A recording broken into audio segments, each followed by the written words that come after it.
you all are above average. See, you're not the average bear, as it were. You're different than the average employee.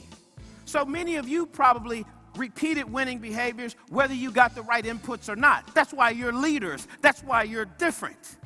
But we're talking about the masses of people.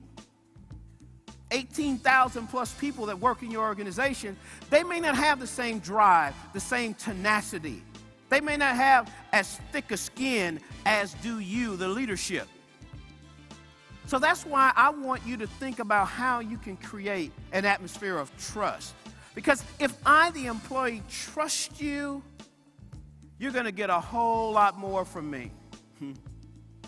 I've often been known to tell leaders this. Wherever you have high shrink in a store, you have employees that hate their boss.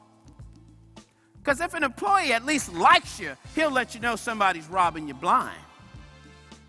But if he doesn't, he'll walk, yep, there they go, right out the door. He deserves it. Never liked him from day one.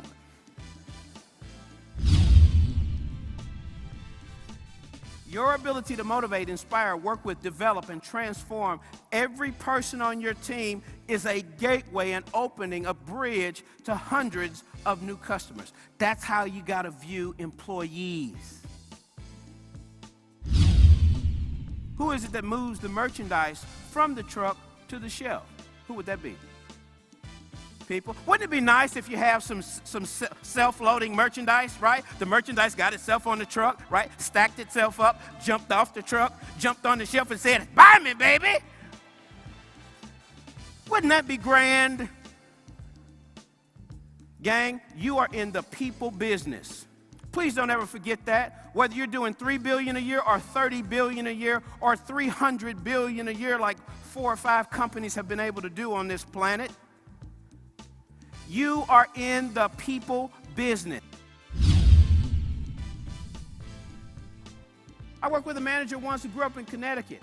He wound up taking a store in North Carolina. He took a store in North Carolina and he hated NASCAR. He said, "Derek, I hate NASCAR. It's the dumbest thing I've ever seen. Grown men driving around at the speed of sound, risking their life for a glass of milk." I said, "Look, man, it's okay if you don't like NASCAR, but you don't say nothing about it." "Oh, yeah. Oh, yeah. I tell them all the time in the store how dumb I think it is." "Oh, no." I said, "Do this exercise for me. I want you to do a little survey and ask all your employees, 148 to be precise, ask all your employees what their favorite hobby is." Came back, 98% of them said NASCAR. He was cutting his own throat every day, didn't even know it. Gang, why do you need to know hobbies and interests of your people? Let me tell you why. So you know how to be more relatable to folks. See, let's just assume I've got an employee whose favorite sport is NASCAR. Let's say I'm in the Indy cars, and I'm in the fine wine, and they're in the Budweiser.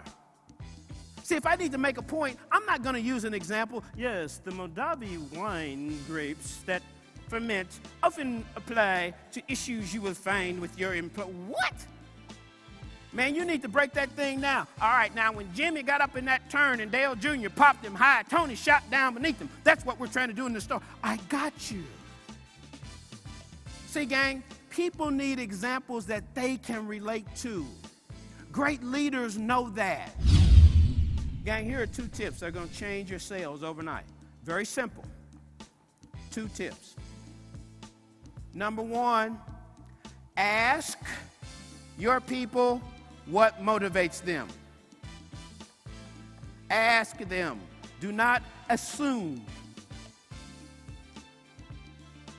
Most of you have been working 20 years. You've never had a boss ask you what it is that truly motivates you to give your best. It's mind-boggling to me. See, here's the point, gang. You can't motivate me if you don't know what motivates me. So I'm no brain scientist. I'm just going to ask you. And I'm also going to ask you how you developed that. How did that become such a motivating factor in your life? And I'm going to do things, I'm going to talk with you based on what I know that motivates you. I had a guy tell me, "Derek, isn't that manipulating people?" I said, "You're darn right it is." Everything is about manipulating people, but this is manipulating people in a positive way for positive reasons. Secondly, ask your people how they like to be recognized. Ask them. I have seen leaders put up thousands of dollars for the Employee of the Month contest, Seller of the Week contest, and the employees don't a bit more care about that than a man in the moon.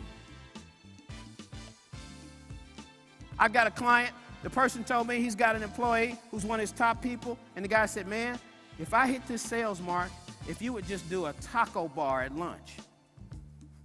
The guy said, what? He said, a taco bar. This is a $62 million store. This guy's doing $9 million of sales in his department. And he said, if I hit 11 million next year, will you do a taco bar? Man, I would be doing taco bars, taco prizes, taco pizza. But the manager didn't know it would take something that simple until he asked the question.